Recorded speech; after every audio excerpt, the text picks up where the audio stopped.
Hello, church family. Welcome to today's Sunday school lesson. We are in session 2, shared, and the key idea this week is the gospel is to be boldly shared with compassion and grace, and we are in 1 Thessalonians chapter 2, verses 1 through 12.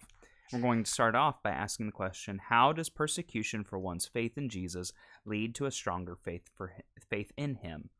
Well, for Paul and the early church, they were told by Jesus, and we are told by Jesus in the New Testament that the world is going to hate us because of our love for Him and because of Christ, and that leads to a stronger faith because it reminds us that we are doing something that Christ Himself did. Christ Himself, He came to earth. He lived a perfect, sinless life, but because He had something different that the culture at the time did not agree with, He was persecuted. And He said the same thing will happen to you, to us. It produces a dependence on God. Persecution produces a dependence on God that leads to boldness rather than fear. So when we are persecuted, when persecution does come about, it should spur us to boldness, not to hide in the shadows or to shy away from our faith, but rather should push us to do more because persecution is Satan trying to silence the gospel. So we tend to let past experiences to determine future actions. That's what we call wisdom, not acting the same way as we have in the past that produced a negative outcome. That's the way the world teaches us to be wise. It's the way that we are taught to, not make future mistakes, is by learning from our past mistakes. So we would be tempted to do the same thing here, but in fact, it's just the opposite. If we were to have one bad experience at the dentist, a lot of people would not return to the dentist, but going to the dentist is good for you. That's not the same as making a wrong turn and missing an exit or something, and then having to make sure you always get that exit. I've done that before. Made sure that when I'm coming through town, to make sure I take my exit and make sure I'm being cognizant, because sometimes it's so easy to just blow on past it. That's a mistake that I've made that I've learned from and have tried to correct. This is not the same kind of thing. These aren't mistakes that we're making. So we shouldn't shy away when the world behaves in the way that we are told the world behaves. If we go to church and no one speaks to us, we become convinced that all churches are like this, and that's not true. If we share our faith with someone and the outcome is not what we desire, we tell ourselves to never do that again. Paul had a bad experience in Philippi, and he talks about it in today's lesson. But the actual account happens in Acts chapter 16, where Paul and Silas proclaim the gospel, and a slave girl was saved and rid of her demon.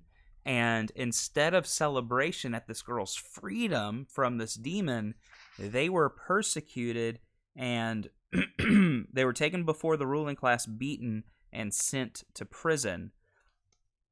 So we are going to pick up with what Paul was saying last week in chapter 1 about these 3 missionaries who weren't letting bitterness enter their hearts due to the three missionaries being Paul, Silas, and Timothy. They're not letting bad attitudes enter their hearts because of a bad experience. They are thankful for the church they're ministering to, and even though they go through persecution, they still want to accomplish their goal of spreading the gospel. So let's go ahead and jump into our text today. Chapter 2, verse 1 through 12. For you yourselves know, brothers and sisters, that our visit with you was not without result. On the contrary, after we had previously suffered and were treated outrageously in Philippi, as you know, we were emboldened by our God to speak the gospel of God to you in spite of great opposition. For our exhortation didn't come from error or impurity or an intent to deceive. Instead, just as we have been approved by God to be entrusted with the gospel, so we speak, not to please people, but rather God who examines our hearts. For we never used flattering speech, as you know, or had greedy motives. God is our witness. And we didn't seek glory from people either, from you or from others. Although we could have been a burden as Christ's apostles, instead we were gentle among you, as a nurse nurtures her own children. We cared so much for you that we were pleased to share with you not only the gospel of God, but also our own lives, because you had become dear to us. For you remember our labor and hardship, brothers and sisters, working day and night so that we would not burden any of you. We preached God's gospel to you. You are witnesses, and so is God, of how devoutly, righteously, and blamelessly we conducted ourselves with you believers. As, verse 11, as you know, like a father with his own children, we encouraged, comforted, and implored each one of you to walk worthy of God, who calls you into his own kingdom and glory. So here we see how Paul has said, there wasn't this trip to Thessalonica wasn't without consequence, wasn't without result. In verse 1, he met great opposition, he says in verse 2. So even after being persecuted in Philippi, and then now going and having this persecution in in Thessalonica, or opposition in Thessalonica rather, he didn't stop there. He didn't go, okay, I've seen this before. We've seen this before. We're going to stop and no longer share the gospel. That's not what Paul did here. That's not what these missionaries did. Instead, they worked tirelessly to make sure that they weren't burdens to the church. So let's go back and read the first two verses. This is called persistent, talking about Paul and Timothy and Silas's persistence in sharing the gospel.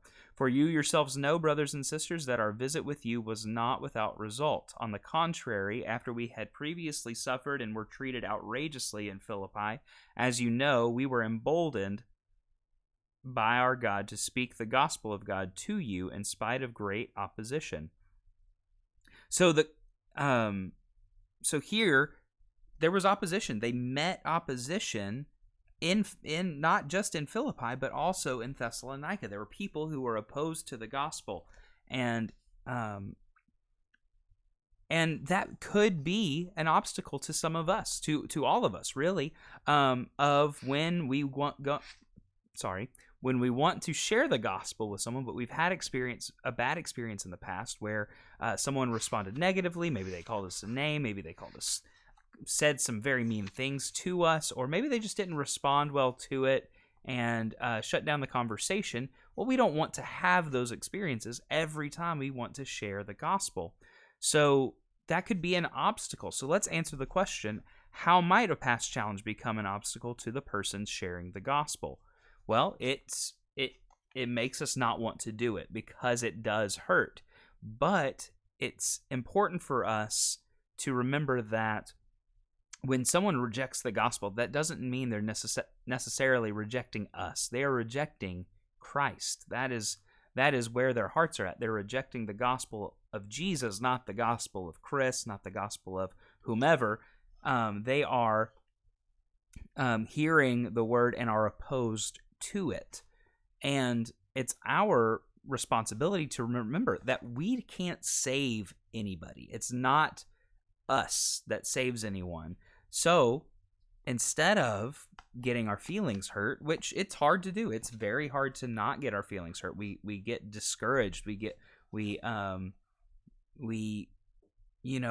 feelings hurt, like I said, and we don't want to do that again. We don't like being hurt. That's not a fun place to be. So how can a past challenge serve as means for growth in one's ability to share the gospel? Well, like I've been saying, it's cause for us to lean on Christ and remember to say to him, Christ, you are the one who is in control of this. It's not about me, it is about you. If they reject the words I'm saying, they're rejecting you, and we need to turn that over to him and remember that it's not our responsibility to save them anyway. It is just our responsibility to share the gospel. So Paul lived the gospel in front of the people of Thessalonica. He talks about how he worked and how he tirelessly worked day and night But he also did it while boldly proclaiming the gospel message of Christ to a grace-filled heart of compassion. To do anything less than this would not be following the model that Jesus set before us. So why is it important for believers to do more than simply lead a godly lifestyle? Well, there are plenty of unbelieving people, plenty of lost sinners who are kind, plenty of lost people who live lives that could look like a Christian because of the way that they are naturally, because of the kindness that God has given them, even if they don't believe. And so just living a godly life isn't enough to reach our neighbor. It's a good thing that helps for sure. I'm not advocating against it, but I'm advocating for and then some. And that and then some is sharing the gospel. They did not just work as godly men in Thessalonica. They were also preaching. If we look at gentle, the next section of our outline, gentle, and verses 3 through 7, let's read that together. For our exhortation didn't come from error or impurity or an intent to deceive. Instead, just as we have been approved by God to be entrusted with the gospel, so we speak, not to please people, but rather God. See, here he's talking about the words he's saying, not just the actions he's doing and the work he's doing, but the words he's saying. But rather God who examines our hearts. For we never used flattering speech, as you know, or had grievous motives. God is our witness. And we didn't seek glory from people, either from you or from others. Although we could have been a burden as Christ's apostles, instead we were gentle among you, as a nurse nurtures her own children. So Paul, Timothy, and Silas were very intentional in working, as we say, see in verse 9, but also to love these people, to nurture them, not just live their own lives in Thessalonica away from people and hope that their godly image or the godly example is what rubbed off on people. No, they went into these people's homes, they loved on them, they loved them, and they shared the gospel. They were in a difficult setting, yet operated with gentleness. They did not compromise their message they were given by God, nor did they take credit for anything good that came as a result. They were gentle in their words and service to the Thessalonian church. So where is the balance between being gentle and being bold? Can a person be both at the same time? Absolutely. Absolutely. We can. The balance is, boldness is saying, I'm going to get the courage up and go and tell this person about the gospel. I'm going to go and share with them that I think that something in their life is in opposition to the gospel, but I'm going to do it in a way that is loving. I want to do it not in a way that is condemning, because again, I can't condemn. We can't condemn ourselves. But we want to do it in a way that is gentle, in a way that is seeking to call someone out of something rather than pushing them away because of something that they're doing and hoping that they'll get the idea to turn away from their sin because of us pushing them toward hell because of their sin. So that's the balance there. And we can be both gentle and bold, because the boldness comes from having enough love for someone, enough love for another image bearer of the Lord, to go to them and say, hey, I don't think you're living a life that is pure, and I think that if you are going to continue to live this way, it won't be good for you in the end. And let me tell you about Jesus and what he did for me in my life. And that's the way we should share the gospel, is in a gentle way that is a way to call sinners out of sin, rather than a way that is harsh and condemning and gets them to be afraid of God or afraid of condemnation. We want them to call them out of those things, not push them toward them with harsh words. So let's go ahead and read the last four or five verses here, blameless, and starting in verse 8. We cared so much for you that we were pleased to share our own lives with you, not only the gospel of God, but also our own lives. Sorry, got off the line there. Because you had become dear to us, for you remember our labor and hardship, brothers and sisters, working night and day so that we would not burden any of you. We preached God's gospel to you. You are witnesses, and so is God, of how devoutly, righteously, and blamelessly we conducted ourselves with you believers. As you know, like a father with his own children, we encouraged, comforted, and implored each of you to walk worthy of God, who calls you into his own kingdom and glory. So there in verse 9, we see this phrase highlighted there. We would not burden any of you. And our text notes, or at least my text notes, say Paul could have leveraged his role as an apostle to coerce the church into serving him, yet he made it clear that he had come in service to the church. Remember, he was saying how much they were working. Him and Timothy and Silas were working tirelessly day and night so that they wouldn't be a burden to the church. They were they were taking on responsibilities of the church so that the church wouldn't have to do that, so the church wouldn't be burdened in hosting them. So why was it important for Paul to remind his readers of how he and his co-workers had gone about their work while in Thessalonica? It was important because it reminded them that Paul and Timothy and Silas didn't just come as speakers or as motivational speakers or something, or guest preachers. They came as workers. They came as missionaries, came as people who were doing the work of the gospel, not just the preaching of the gospel, but the work of the gospel, going out and loving people as Jesus loved, going and doing things for them. It's important for Paul to remind the church at Thessalonica so that they would remember who Paul was, so that they would remember all of the ways that Paul helped them and loved them, so that they would trust his words more now. They were blameless in their commitment to the believers in Thessalonica. They were blameless in their work ethic, and they were blameless in their passion to empower others to share the gospel message. So this last example of blamelessness was their commitment to empower others in the midst of struggle. Verse 11 and 12. As you know, like a father with his own children, we encouraged, comforted, and implored each one of you to walk worthy of God, who calls you into his own kingdom and glory. They encouraged them not to just be hearers of the word, but also doers. So what actions might a person embrace or relinquish in an effort to stand blameless in their commitment to the church family, and the gospel? Well, we have a tendency to want to be served. We have a tendency to want to go to places to get things for ourselves. And instead, when it comes to church, when it comes to our church family, our first initial reaction should always be to serve. Find out where a need is and fill that need.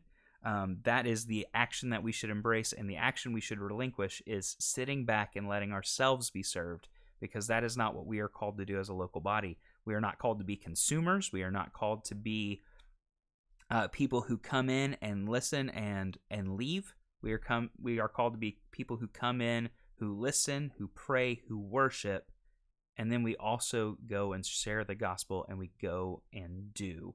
So I hope this has been an encouragement for you to continue sharing the gospel in light of